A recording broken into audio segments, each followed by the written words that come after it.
All right, so I'm trying to make this piece a little bit truck-like. So I am going to do my best to make this truck-like. Um, and so to do that, I am going to start a new sketch on this plane right here. And again, this doesn't automatically make your view normal to your sketch plane. So if I double tap, I can view normal to sketch plane. All right, so what I'd like to do here is I'd like to make a truck looking component up here at the top. So I'm going to do that. Um, Best way I know right now is to just draw some lines. So I'm going to draw a line starting at that corner. Now notice that's maybe not, potentially not coincident, so I'm going to be a little careful about that. There's that, and we'll go down to there. Okay, so there are some parts there that are black, showing that they're kind of coincident, if you will. I'm going to dimension some things out to help myself. So I'm going to go to dimension. I want that to be specifically, let's see, let's go 1.75. All right. And then I'm going to make sure this is how about 1.25, check. And then I'm going to have from here to there, let's have that be exactly 2. And really I'm just doing this to make it easier on myself as I do things. All right, so there's that sketch. I'm going to check that. And then if I look around, it's just a sketch for right now. And I am going to go ahead and extrude that all the way to the other end. So I'm going to do an extrusion, extrude that surface. I don't want it to be a new part. I actually want it to be the same material as the other part. And it's saying no merge scope selected. All right. What that means is it doesn't know which thing it wants me to make it the same part as or to add to. So I'm going to select the merge scope, and then I'm going to select that part. So now it knows that's what it wants to be with. You'll notice there's a little thing at the top there. We'll take care of that in a little bit. We're going to go opposite direction, and we're going to end this. We're going to go up to face. All right. And I have to select which face I want it to go to, but as a reminder, I'm making a truck sort of thing here, so I want it to go all the way to this face.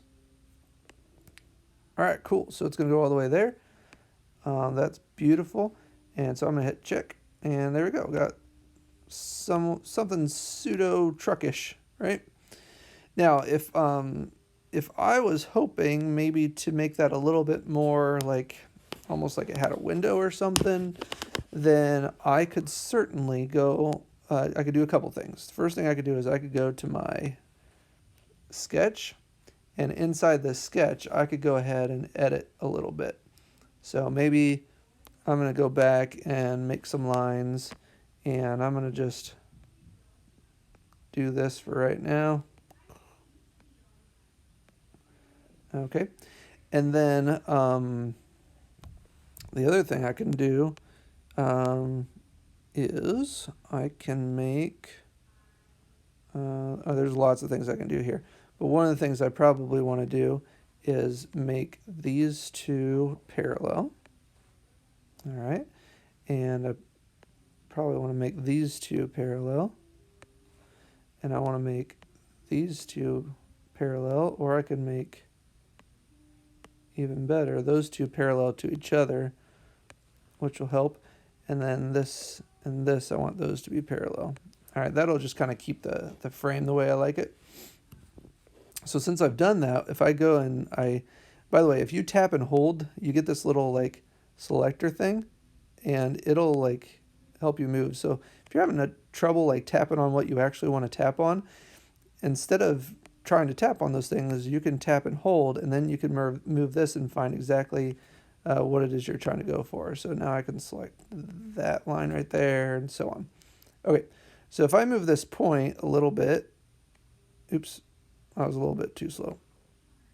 So if I want to move that point, I actually can move my finger anywhere. Like if I go over here and start moving it around, I had that point selected, so it'll keep it the same. That's kind of interesting. So it's going to move that even though I'm way over here. I think it's kind of cool, but that's just me. All right. So I might want to do a little bit of dimensioning here. Perhaps I could go. Oh, the other thing I could do is I think there's an offset from that. Can only offset a single chain at once. There's some way to do offset. I haven't learned it yet, so I'm not gonna try to do that right now. But what I can do is I can certainly dimension if I want to make sure like all of these are the same dimension off. I could say that that's like 0.5. Oops, I did not want to do that. Undo. Undo.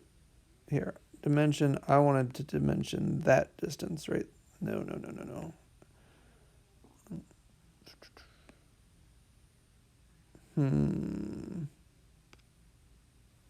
Nope. All right. So I'm going to do that, and then dimension. See what that does. There we go. Whew. All right. So 0.25. We'll call it 0.25. I like that. All right. So we'll dimension that. We'll dimension that. Do the same thing. Well, I don't know. I kind of like that 0.175 up there. All right. And maybe I can dimension that. We'll do that 0.8. All right. And then I can go here. Maybe we'll dimension that 0.25. All right. Cool. All right, so then I'm going to hit check, and then you'll see that wasn't part of my original thing that I selected, so it's going to go ahead and create a window-ish thing there. All right, and then as I'm thinking about this, maybe there's something to having some of that inside shelled out or something like that. So that's something I'm going to think about as well, is if I can find a way to shell out that inside.